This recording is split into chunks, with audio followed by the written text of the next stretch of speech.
Bonsoir à toutes et à tous, je suis ravi de vous retrouver pour cette édition de milieu de semaine. Nous sommes le jeudi 19 janvier et voici les titres qui seront développés dans ce journal. C'est la période, le ministre d'État a présenté ses vœux à la presse hier. C'est au tour aujourd'hui de la Sûreté publique ainsi que la mairie. C'est l'événement de la semaine avec le rallye, le 45e Festival international du cirque de Monte-Carlo. Nous écouterons la princesse Stéphanie, ravie de retrouver l'ambiance sous le chapiteau de Fontvieille après 2 ans d'absence. Les rencontres philosophiques de Monaco organisent un atelier sur le masculin, le féminin et le neutre. Nous serons pour en parler avec une psychanalyste et vous allez pouvoir le constater, que l'on soit un homme, une femme ou un non-binaire, l'objectif est bien sûr le vivre ensemble. Et enfin, nous vous présenterons l'opéra Alcina de Handel, interprété par la nouvelle directrice de l'opéra, Cecilia Bartoli. Alcina qui sera jouée à la salle Garnier du 20 au 26 janvier.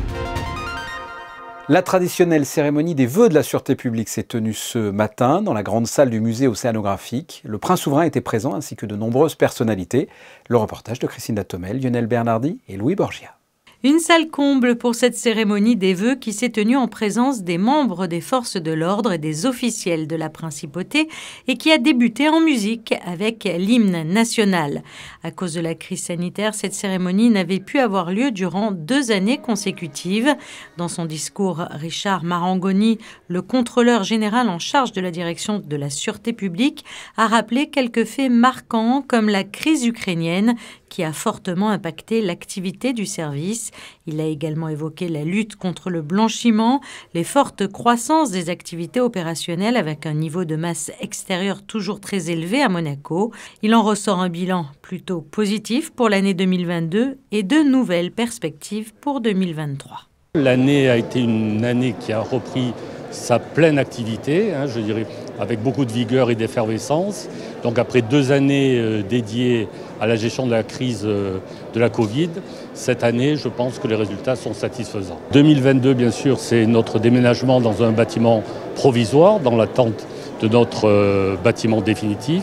Donc bien sûr, c'est très important pour nous. Ça a été la gestion d'un nouveau grand événementiel, puisque nous avons eu 3 grands prix, donc la vie a vraiment repris, comme je le disais. 2023, ça sera un nouveau déménagement dans le bâtiment définitif. Et là, nous aurons vraiment un outil de travail très performant, extrêmement performant.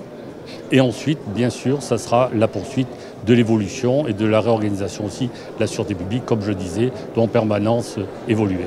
La Sûreté publique, un service résolument plus moderne et qui sait s'adapter face à la montée en puissance du numérique, qui propose déjà de nouvelles cartes de séjour et bientôt le paiement des contraventions en ligne.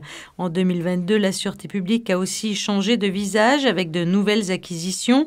D'une part, 8 véhicules Volvo rouge et noir qui présentent une nouvelle sérigraphie et qui nous replongent dans les couleurs des années 60. Et d'autre part, la promotion et l'intégration de 52 élèves, lieutenants et agents de police. Une année qui fut aussi riche en changements pour la Sûreté publique et pour protéger les 592 hommes et femmes qui assurent au quotidien notre sécurité et qui s'investissent sans compter au détriment souvent de leur vie privée. L'aumônier Julien Golino a béni le fanion et cette cérémonie a été clôturée avec l'hymne de la Sûreté publique monégasque. Direction la mairie pour là aussi la présentation de vœux. Le maire entouré de ses élus a reçu ce matin la presse monégasque au cœur de la salle des mariages, fraîchement rénovée. Un discours qui a fait état d'une situation positive en sortie de crise sanitaire. Anaïs Rioux était sur place pour faire le point sur les actions en cours et les perspectives d'avenir. C'est un retour post-Covid pour les élus de la mairie de Monaco face à la presse locale. Les traditionnels vœux de la nouvelle année n'avaient pas été présentés depuis 2020, début de la crise sanitaire. Aujourd'hui, les chiffres sont bons puisque nous avons eu une foire à Taxion et un village de Noël avec un record de visiteurs puisque 700 000 personnes, c'est la plus grande manifestation à Monaco de l'année pour la foire à Taxion et 400 000 pour le village de Noël.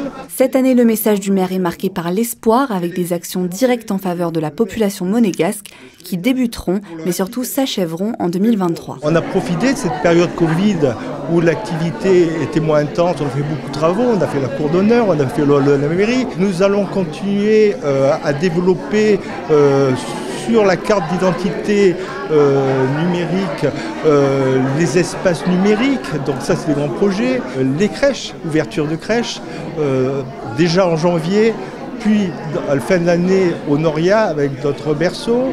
Les seniors avec le nouvel espace de vie intergénérationnel qui va se terminer dans quelques mois.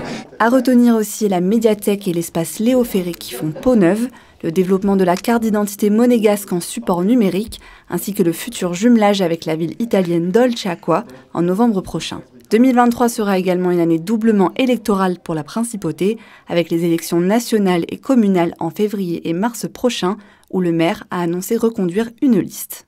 C'est un événement à Monaco. Après 2 ans d'absence, la 45e édition du Festival international du cirque de Monte-Carlo se déroulera du 20 au 29 janvier. Eh bien, à la veille du coup d'envoi, le traditionnel photocall s'est tenu cet après-midi. La princesse Stéphanie est entourée de nombreuses têtes d'affiche. La princesse qui nous a confié sa joie de revoir le cirque sous le chapiteau. C'est un entretien réalisé par Patricia Navarro. C'est important pour la profession, pour le festival, pour Monaco, pour tous les amoureux du cirque.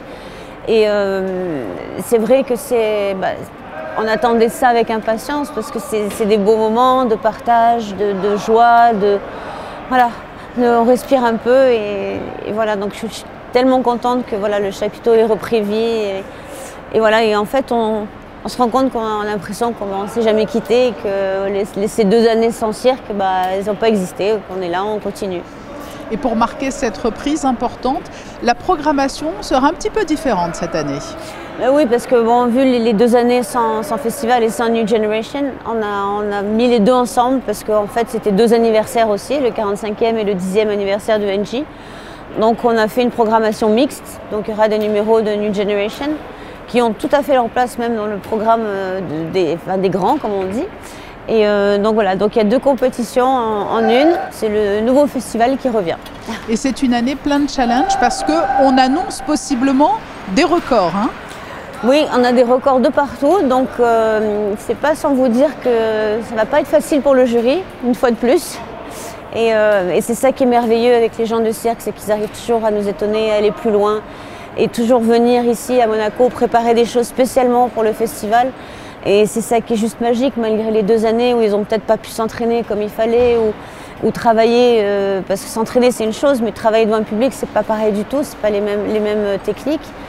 Et de voir que malgré ça, dès qu'ils ont su que le festival reprenait, ils ont réussi à se dépasser et à nous proposer des choses encore plus extraordinaires, c'est juste génial, quoi. Ce sera impossible de citer tous les artistes de cette édition 2023, mais en tout cas, cela va mêler toutes les disciplines du cirque. Hein. Ah oui, on a vraiment de tout. Et puis bon, on a des 2e générations, on a des gens qui reviennent, on a des gens qui viennent d'un peu partout dans le monde comme d'habitude. Et puis voilà, on a dans le programme de New Generation, on a les petits des écoles de cirque ukrainiennes qui avaient fait le spectacle pour la journée mondiale du cirque au Théâtre Princesse Grace et qui sont venus là et qui sont en compétition pour New Generation. Donc voilà, c'est le cirque qui montre qu'il est solidaire et voilà, ça plein de belles choses. Oui, le cirque est solidaire et vous évoquez l'Ukraine, il y a effectivement des pays qui ne sont pas là cette année. Non. Alors je pense voilà, en premier lieu à la Russie bien évidemment, mais cela montre cette affiche qu'il y a une vraie vitalité et que les pays entre guillemets historiques peuvent être absents et il y a tout de même de l'innovation et du beau spectacle. Oui, notamment on n'a pas non plus de numéros qui viennent de Chine parce qu'ils ont des problèmes pour sortir, pour les visas, des choses comme ça. Et je trouve ça bien, c'est un peu comme les Jeux Olympiques, quand il n'y a pas les grandes nations, ça laisse une chance à tout le monde aussi. Voilà. Alors un dernier mot, ce sera une édition marquante parce qu'effectivement il y aura des prouesses, il y a un anniversaire important, il y a une affiche un peu différente, mais elle sera aussi importante parce qu'elle va précéder une édition l'an prochain qui s'annonce formidable, un hommage à votre papa le prince Régnier, qui est toujours là un peu avec nous lorsqu'il s'agit de cirque. Ah, il est là dans ce chapiteau, ça c'est certain, oui, c'est certain. Oui, l'année prochaine, il y aura un hommage qui sera rendu au prince Régnier, qui, sans lui, on ne serait pas tous là, encore aujourd'hui. Et en plus, l'année prochaine, c'est le 50e anniversaire du festival à Monte-Carlo. Donc le premier était en 1974, donc c'est un double événement, double hommage. Donc on va voir, il y aura quand même une compétition, on va essayer d'avoir des numéros qui sont un peu symboliques, essayer d'inviter les pionniers, les familles qui ont cru au projet de mon papa en 1974 et qui l'ont soutenu là-dedans. Et voilà, et puis il y aura plein de choses autour, une belle expo, enfin voilà. Mais place déjà à l'édition 2023. Merci beaucoup, Altesse. Merci beaucoup. Et vive le cirque. Vous l'avez entendu, c'est la joie sous le chapiteau de Fontvieille à l'idée de vivre cette 45e édition. Le reste de l'actualité, c'est aussi en bref, à commencer par un renouvellement d'accords de partenariat entre le gouvernement et l'Agence française de développement. Le ministre des Relations extérieures et de la coopération, Isabelle Béraud-Amadei, et Bertrand Walkenaer, directeur général adjoint de l'AFD, ont signé au ministère d'État le renouvellement de cet accord cadre ce jeudi. 13 ans après le début de leur partenariat, les priorités communes ont évolué, sont désormais articulées autour de l'agenda 2030 des Nations Unies et de ses 17 objectifs de développement durable. Autre information, plus exactement un rendez-vous. L'association Jatalv, jusqu'au terme Accompagner la vie, organise une conférence vendredi à 19h à la Maison des Associations avec Tanguy Châtel, diplômé en sciences sociales et spécialisé dans la recherche des soins palliatifs et l'accompagnement auprès des personnes malades ou en fin de vie. Le thème choisi, la vulnérabilité féconde, ou comment la vulnérabilité est-elle une ressource de lien ou d'inventivité durant les temps de crise, ou encore en quoi l'expérience de la vulnérabilité pousse au dépassement de soi. La conférence est gratuite et ouverte à tous. Avec notre prochaine invité, nous allons parler du genre. Vous savez, le masculin, le féminin et depuis quelques années, le genre que l'on appelle neutre. Eh bien, les rencontres philosophiques de Monaco viennent d'organiser un atelier sur ce thème. Parmi les intervenants, la psychanalyste Laurie Lofer est avec nous. Bonsoir. Bonsoir. Le thème, donc, était le masculin, féminin et le neutre. Quel était l'objectif de cet atelier concrètement? Expliquez-moi la thématique. La thématique de cet atelier était de mettre en perspective comment les identités, comme masculin, féminin ou neutre, peuvent être aussi construites socialement. C'est-à-dire que la question du féminin, du masculin, n'était pas les mêmes questions au siècle passé, par exemple. La question du neutre n'était pas tellement interrogée au 19e ou au 20e. Et quel message, en tant que psychanalyste, vous vouliez faire passer? En tant que psychanalyste, le message était plutôt de montrer comment, lorsqu'il y a des personnes qui viennent consulter pour parler de leur identité, eh bien, comment il s'agit d'être ouvert, de travailler sur ses propres préjugés et entendre comment les identités relèvent beaucoup des normes sociales actuelles. Oui, c'est le regard de l'autre qui pose en règle générale problème quand on vient vous voir? Entre autres, le regard de l'autre peut poser problème. Et parfois, quand ce regard est trop jugeant, il peut amener certaines inhibitions et parfois même certains empêchements. Et mon travail en tant qu'analyste, c'est de créer les conditions d'une certaine forme de liberté pour le sujet, y compris en lien avec les identités sexuées. Et quels sont les types de souffrances des personnes qui viennent vous voir, que ce soit un homme, une femme, une personne d'un genre neutre? Quelles sont leurs souffrances, qu'on comprenne bien? Les souffrances peuvent être liées à une reconnaissance sociale ou une non-reconnaissance sociale, à un jugement, à des formes de rejet qu'il peut y avoir parce que ces identités ou les représentations de ces identités n'entrent pas dans une conformité sociale. Une personne non-binaire, c'est une personne qui ne se reconnaît pas dans des assignations qui relèvent du féminin ou du masculin, c'est-à-dire qui ne se reconnaît pas dans des stéréotypes de genre, et donc qui est dans des zones où l'assignation est moins précise et moins représentée, mais qui est aussi une zone de liberté pour cette personne. Et il y a un nouveau mot dans la langue française que l'on retrouve par exemple dans le Robert, dont on parle beaucoup, c'est le YEL. Quel est votre point de vue sur ce terme? Je dirais que ce qui est important, c'est si la personne demande à être nommée ou assignée ou interpellée avec ce terme, je pense qu'il faut... Pourquoi ne pas respecter cette demande-là? Mais alors justement, parce que je suis un peu perdu des fois, parce que je veux froisser personne, mais j'ai une personne dont vous avez parlé, une personne peut-être même androgyne en face de moi. Qu'est-ce que je dois faire ou dire pour ne pas la froisser? Je dois dire madame, monsieur, Yel, quel doit être mon comportement vers une personne neutre? Je peux lui demander comment il ou elle veut être... interpellé. Aux États-Unis, alors je ne dis pas que c'est un modèle, mais parfois aux États-Unis, maintenant, il est demandé aux personnes de préciser dans quel genre grammatical ils veulent être interpellés. Ils ou elles veulent être nommés ou interpellés. Alors, je ne dis pas qu'il faut faire ça, etc. Mais bon, on voit bien qu'il y a des sensibilités, il y a des susceptibilités qui sont parfois à respecter. Je pense que tout ça demande beaucoup de tact, beaucoup de délicatesse, beaucoup de respect. Et pour finir, Martin Luther King disait nous devons apprendre à vivre ensemble, sinon nous allons mourir tous ensemble, mais comme des idiots. Est-ce que c'est une phrase qui pourrait correspondre à notre conversation ? Écoutez, alors vraiment là, je suis très honorée que vous citiez Martin Luther King pour résumer notre conversation. Je suis absolument d'accord avec lui. Je ne vois pas comment on pourrait dire mieux et autrement.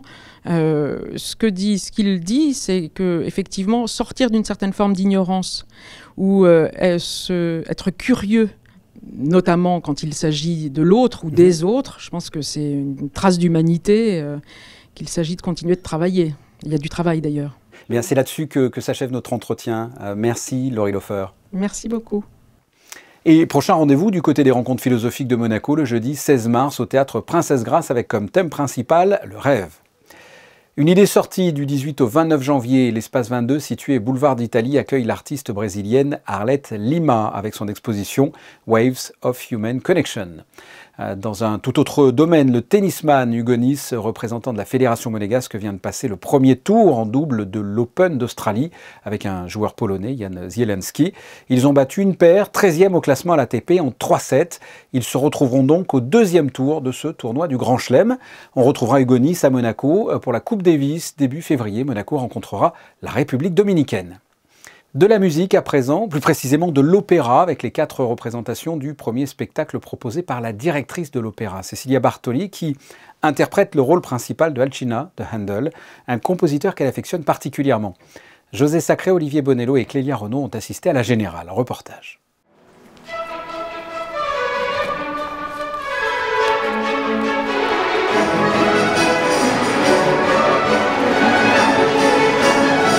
Œuvre de féerie, de musique et de danse, l'opéra Alcina de Handel est donné pour la première fois en version scénique à Monaco, avec les musiciens du Prince, une distribution de rêve et dans le rôle titre, Cecilia Bartoli.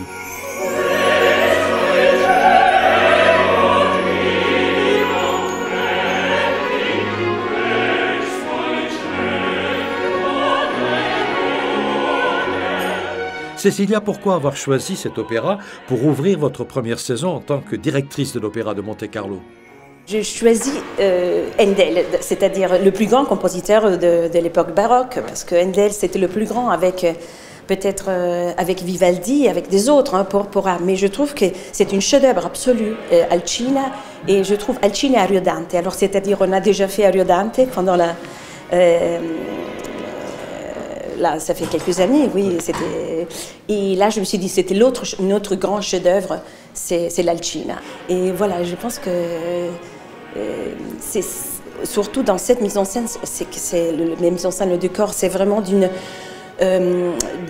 élégance, d'une modernité en même temps, d'une élégance, d'une sobriété et d'une profondeur. Alors, je me suis dit, là, on a toutes les couleurs, vraiment, dans cet opéra et dans cette mise en scène aussi. Votre personnage d'Alcina est un personnage extraordinaire. Comme vous les aimez, c'est une magicienne, une sorcière, mais ça finit mal pour elle. Ça, c'est très intéressant parce que finalement, les sorcières ne peuvent pas tomber amoureuses parce que à cause de ça, si on tombe amoureuse, les sorcières perdent tout le pouvoir. Alors, et je pense qu'Alcina, pour la première fois, vraiment, elle est amoureuse de quelqu'un parce que les autres, elle joue avec les autres et après, elle transforme des animaux, de pierres, de trucs comme ça. Mais pour la première fois, elle tombe amoureuse et elle décide. Ça, c'est tellement fort, ça, c'est tellement beau et c'est tellement unique que je veux continuer, même si je sais que je suis en train de perdre le pouvoir. Et je trouve que ça, c'est magnifique. C'est la femme qui sort. Pas seulement la sorcière, c'est la femme. Avec 4 représentations d'Alcina, les répétitions et les autres spectacles qui vont s'enchaîner, les semaines qui viennent ne seront pas de tout repos pour vous, Cecilia. Et là, je deviens la directrice. C'est un petit peu ce que je faisais à Salzbourg aussi. Oui. Alors, il faut soigner la voix, mais aussi j'ai des collaborateurs magnifiques. Et j'aime bien aussi, quand je suis sur scène, je suis obligée à déléguer. Ça, c'est normal.